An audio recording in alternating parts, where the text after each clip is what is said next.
Hey there, cats and kitties. I am the Blues Man, Johnny Blues, and with this video I'll be discussing my thoughts on episode 2 of the anime series Myriad Colors Phantom World, a series that I'm still decidedly not going to be covering episodically, but I wanted to follow up with my thoughts on episode 2 since, there were aspects of the first episode I talked about in my first impressions video that it was kind of like a half and half thing for me, where there were aspects I really loved. I loved the character of Mai and Reina, respectively. Was really kind of annoyed by Haruhiko, and I just felt like he was highly unnecessary. And even the characters become aware of that by the end of the first episode. And it was a hodgepodge where I felt like, half of the episode really worked for me, for my own personal taste. And the other half was like, we really could have done without. If we had just focused on Mai and Reina and, made them the main characters for comedic effect, have Ruru in there and whatever like that, replace entirely, bump up basically Ruru's involvement by taking Haruhiko out and everything like that, it would have been a better show. So I decided to watch the second episode, and I was by and large left feeling exactly the same way, that this episode was half really good, half not so much. I will say that I dialed back on my disdain of the Haruhiko character in episode 2 a lot more. I felt he was much more interesting and much more a part of everything that was going on in this episode, and there's some insights about his character I find interesting. Namely, when he takes the girls back to his sort of mansion-esque house or whatever it is, gives them new clothes, and, he's talking about, well, his parents are kind of sort of away. What does that mean? Are they even alive? And it seems like he's living a life very sort of downtrodden, maybe emotionally, because it seems like he's primarily alone. And he even goes so far as to say to the girls when they're leaving, hey, anytime you want to come over, you're more than welcome. Which I almost sensed was out of character for what we've seen of his character thus far. That he would extend that olive branch was kind of unexpected to me.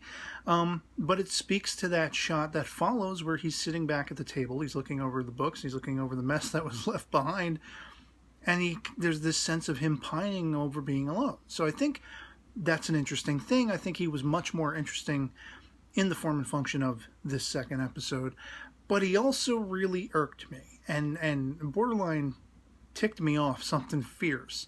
That whole exchange that is sort of, embodied by the first half of the episode, where you have the character Minaze, who is very interesting. Another interesting character alongside Mai and Reina with her abilities, this sort of sonic wave thing, and it's being canceled out by these robots that are possessed or whatever like that. I loved all of that. I was fascinated by all of that. When the other characters get involved, there's this sequence where you have basically Haruhiko, he keeps putting his hands on Ruru. And there was a level of, okay, I understand they're adversarial. It's played for comedic effect. He's annoyed by her. She's a phantom. She's very boisterous and sort of outspoken. She's kind of an annoying sprite a little bit.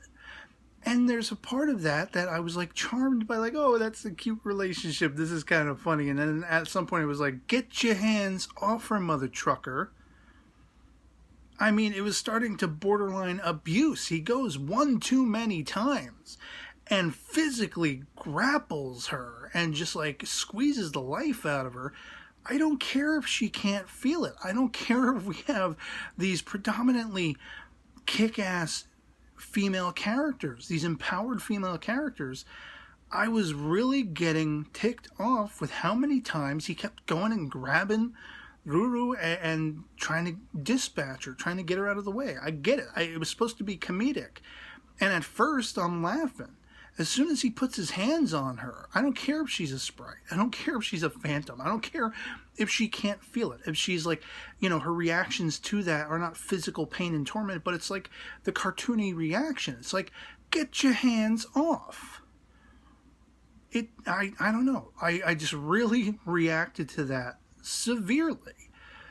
Like, do it once or twice, but 3 and 4 times, and he's like grabbing her and throwing her like forcefully. I mean, dude, dial it the F back.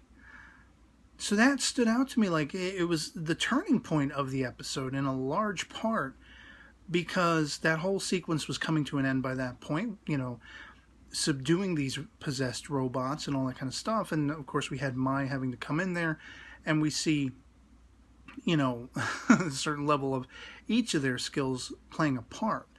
And Minaze, for all of her being really, you know, treating the others like a dick, we find out she has somewhat of a compelling background as well. So these are all highly intriguing characters. And even for his part, Haruhiko was becoming intriguing until that moment where it was just like, once again, he's annoying the hell out of me. He's really pissing me off.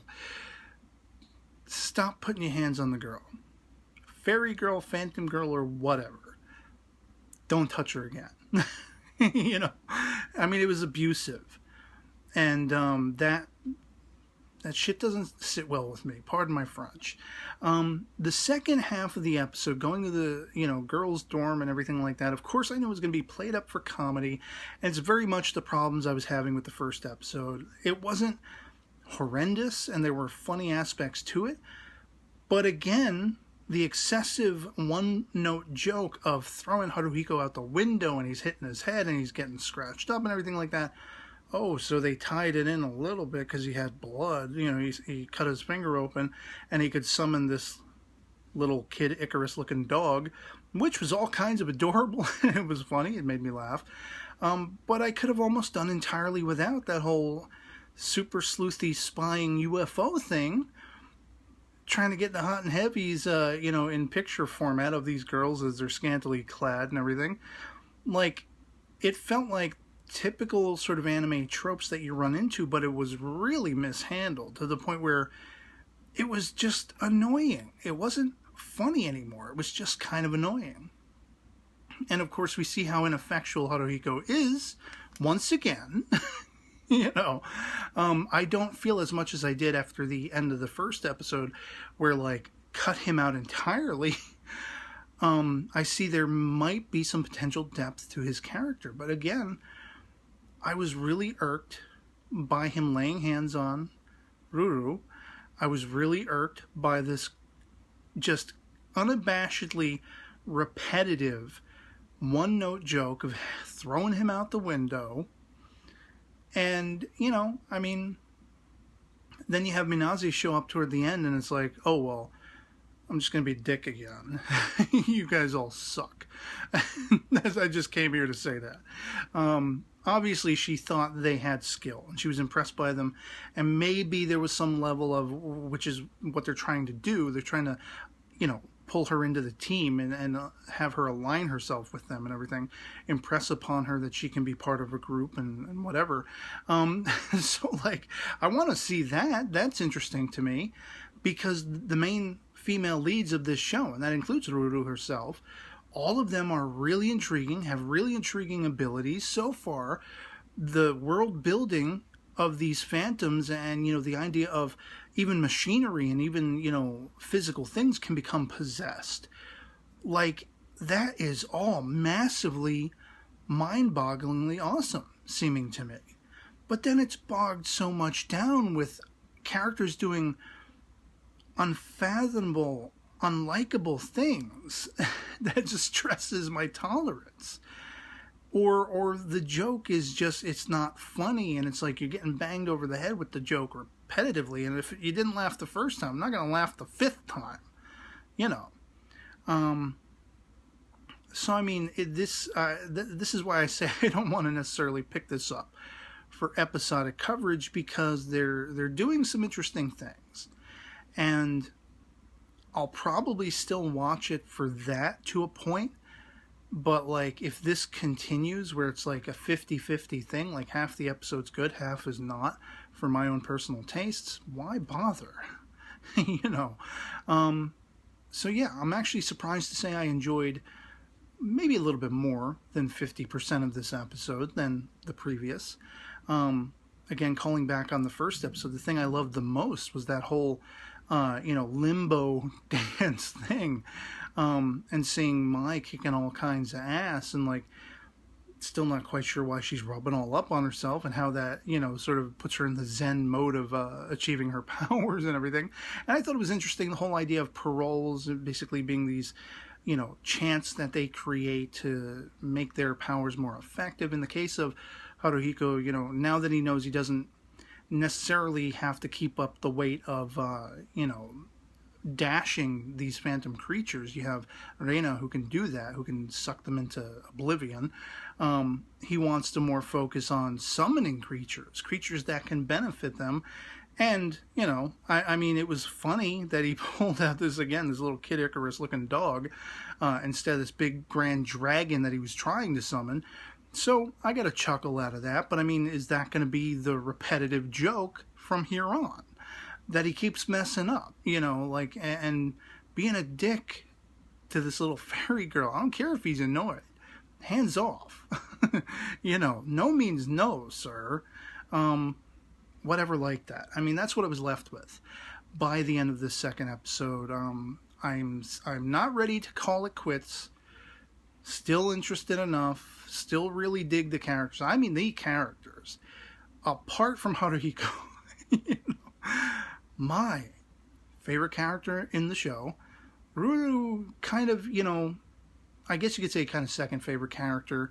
And then so far, Reina and Minaze would be a tie. And they're all interesting. That's the thing. They're all captivating from right off the bat. What we know about them. And you can really, there's a lot of rife potential for storytelling exploration in delving into that. More about them. You know, how they come together, what their powers are, and that whole journey, that whole adventure they're all on, as they try to all come together and maybe face something even bigger and badder and darker than what we've seen thus far, having to rise to that challenge. And I wish Haruhiko, you know, I didn't have to feel like he's still shoehorned in there just to have a guy in the mix. You know, like, they keep harping on his, you know, annoying sort of trivia or whatever it is that they call it. And like, well, it's expository stuff, you know, it's interesting.